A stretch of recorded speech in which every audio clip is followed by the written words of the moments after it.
I never really considered myself a big man until like I Big guard. got stuck at the 4. Pat Riley, when I was on the Clippers, I played like at some games I started at the point guard. Then I got to Miami.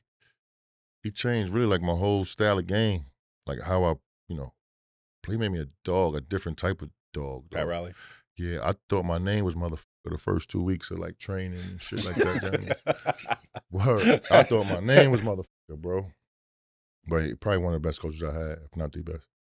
He is a champion. Let's elaborate on that since we're already here. As far as like the discipline side of it, expanding, your thinking. Everything was just defense first, rebounding. Mm-hmm. The body fat. Talk to us about add that body fat. I mean, it was easy for me because I ain't had nobody fat on coming in. But where it started to get tricky, because I probably weighed like 215, 220 with the Clippers. By November on Miami, I was like 245, 250.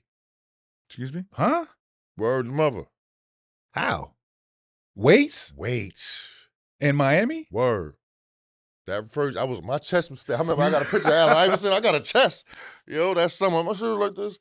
For real, it was just, Jim. They wanted you to be the brute. Run. I remember running fourth quarter. I'm up like this.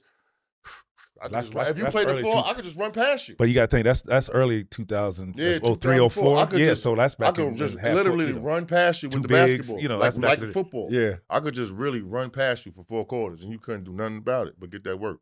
Very unusual language to you. I mean, coming from the Clippers, right? You know what I'm saying? It was just do your thing. You know what I'm saying? You know what though? That was probably one of my favorite.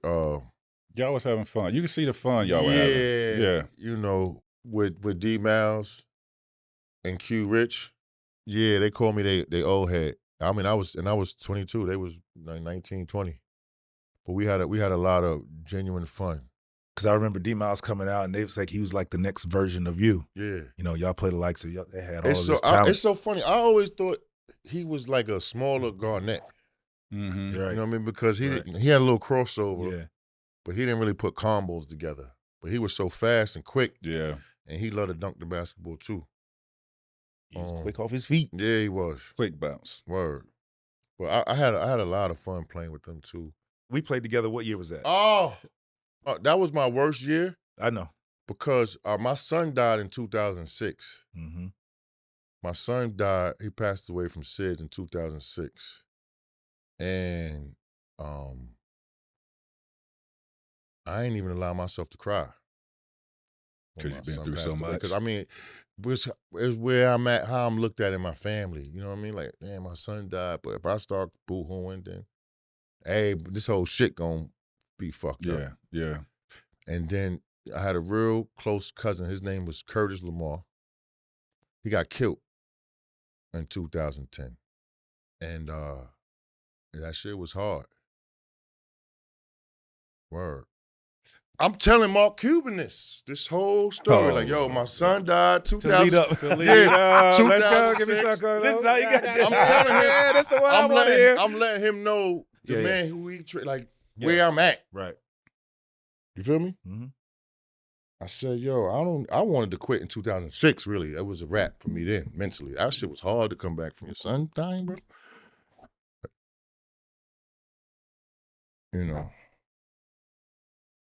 I'm like, yo, Mark, man, I don't got nothing against y'all team, but even though we hate y'all, why you want me on your team? I'm like, all I like about Dirk is like going at him. Like, I don't really want to even play for y'all. Right. Let alone I'm getting traded from the Lakers. I got the whole reality show. Like, I'm king here. Oh, yeah, Lamar, you're going to be all right. Got you. But I'm fried. Man, I'm having a bad game in Memphis. And I know I'm having a bad game. You've been playing ball a long time. You know when your shit like I can't make layups. I can't do nothing right. Man. Hold on. I want to stop right there before you go any further. So during this point, like leading before the game, he was already like, bro, I ain't got it. I'm gonna give you what I got. Yeah. I ain't got it. So we playing in the game, and you can hear Turpin from Mark at this, hey, get your head in the game, and Rick, Rick sometimes, Rick, he go at you. He tell you like it is, which I appreciate. He a good coach too, though. Yeah. Shout out to Rick. 100%. I love playing for Rick. And, so he got to that, pull him out. Man, we in the fucking locker room, bro. I'm going to keep now make this long story short. Now it's halftime. No. Man, if it was, and I'm going to keep real with you. I love people too, right? We all black men before anything like that first. Man, this white man got it in his heart to get his point across.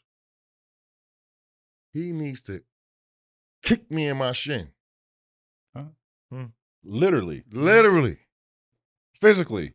Yeah. No, Mark Cuban, time has passed. I forgive you. But if it wasn't for your cousin sitting right next to you right here, I was going to put him through the locker and wash the lockers with him. Not my guy, Mark Cuban. Yo, I was going to wash the locker room with him, bro. What you do, cuz? He like, yo, hello. We're sitting literally like this. Right there. Just if like it this. wasn't for him, like putting his hand on me, that Christian man that you sitting next to right there, if he didn't put his hands on me, Mark Cuban, all due respect, you a great businessman. I love your business. Hopefully you can help me buy some rehabs, Mark Cuban, because I'm trying to help people. I don't want to disrespect the powerful. I understand where I'm at in life. I don't, it was a time. Mark Cuban. It was a moment. I don't want to make him no enemy. You know what I'm saying? No animosity. It just happened. It was just a moment. Yeah. But Mark Cuban, I was gonna wash you. NBA was gonna hate me.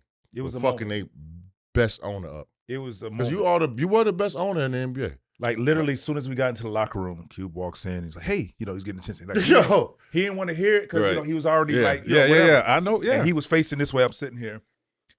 Yo, everybody over there, Coach Carlisle, and he comes right through here. And he's standing here first. It was like getting closer, and closer, trying to get his attention because he wasn't trying to hear it. I was like, "Just please, Cube." Got closer, and it was more so like a, hey, yo, you hear me? Like type, and it's like. I stopped. I said, hold up. I said, did this nigga just nudge me with his foot? That's what he said out loud. For his team? So I should beat you. I should have beat. You know what, though? I put stuff down like this, Mac. Yeah. We don't. We don't. Like, that could have been. This what I'm. Yeah.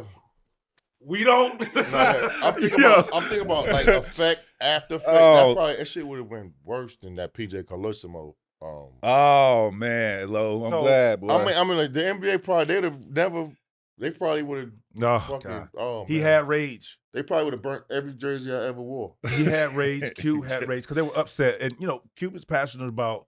For sure. The game. I get it. And that's what it was. I love him for just, that. That's why he's one of the best owners ever in the game. Correct. But Mr. Cuban. That moment. Hey, man, we're trying to help LO with these rehabilitation centers. Yeah. Come on, Cube. I'm going to give you respect and call you Mr. Cuban. You don't put your foot on no black man. Especially when he was where he was. Especially when you're privileged. Like, you got all the money. You got everything. You the man. You the man. Yeah. Obviously, you the man. Not at that moment. Nah. Read the room, Q. Yeah, and that's what was missing at the point. It's just like reading the room. Like that's like walking up to a homeless person, giving them some food, and then taking it back. Yeah. $9.99 boo boo. So, you want your ass whipped? So he in this locker room. So it goes. So let me tell us a backstory to that.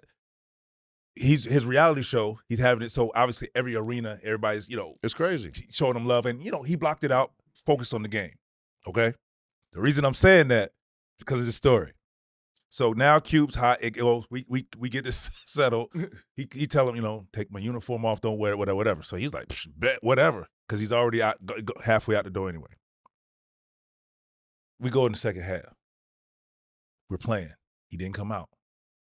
He decides to come out and just street clothes. Oh, what the uniform? Nah, he had just the top. He just had the top and the pants. Boy, I know he ain't get subbed in. This man that had nothing underneath, right? What happened? Nothing underneath. This boy sitting at the end of the bench. Like I said, he usually focused. So when people call, the game is going on this way. LL sitting this way. Yo. Talking to everybody in the stands on the game. My man, I mean, like if you, I mean, Okay. but if you I'm think like, boy, you about like, wildin'. yeah, I was wilding, and you know what though, I could say that I understood. in some of them instances, I'm gonna be the man. I was wrong. This is your team, you own the team. Feel me? Accountability, But dog. we not. This ain't the plantation, bro. I don't know how you view it. Yeah. You feel I me? understand that. My I grandma understand was that. from the South. Yeah, man. I understand that. Put that your part of it. feet on me, my guy. Yeah. So Yeah. that was kind of the beginning of the end. Like, you know, I mean, like if you want to disrespect somebody, put your feet on them. And temperature is hot right now. You know I'm what I mean? frustrated. Like, remember nah. this, the craziest thing about it, it stayed in house for the most part. But when it came out that him and Dirk Had a fight and all that. Yeah, that wasn't the case. That's what Always came put out some of it. bullshit out, man. That's what came of it. So Probably, it was just they really probably wanted to make me look bad if I was fighting Dirk. It's That's really for time for him sure. to go. Yeah. So- That's But what that was and about. after that, you know, That shit was crazy. But I'm glad I didn't do it. I'm glad I had, I restrained myself. Mr. Cuban, you probably was halfway right. But when you did that, you put yourself in a wrong place. But like you said, hope you help me buy some of these motherfucking rehabs, man. I'm sorry. I hope you sorry. Fuck.